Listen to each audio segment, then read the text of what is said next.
हाँ सरदार रे हाल खैर ठीक हो किमें लगदा पे मेला चस्ते मेले दी चलो माशाल्लाह माशाल्लाह माशाल्लाह ओके ठीक है सरदार इन्हें ओदा नांग निकले ना पन तो कोई रिखा लूं मैं सर नांग है नहीं था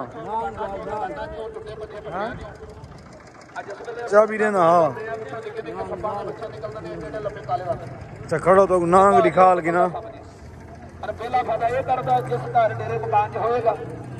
उत्थे सारी जिंदगी किसी बच्चे को बच्ची को खाया नहीं पेगा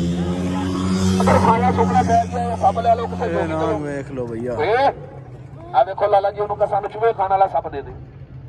बाऊ जी इन्हू जौंसरा भी कहते हैं इन्हू छीबा भी कहते हैं ये सप लैके इंज करके इन्हू गुच्छा मुच्छा करो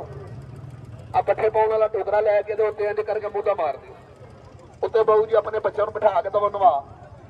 ठीक है 3 दिनों तो बाद तुहाडा बच्चा वधना फुलना शुरू हो जाएगा भाजी ये सप छुपना शुरू हो जाएगा तुहानू मनना पेगा सप वाकई बंदे का फायदा करता लो जी इन्होंने हुण बंद करिए आ जहरां वाले सप वेखो जी उन्हें शीश ना आ गए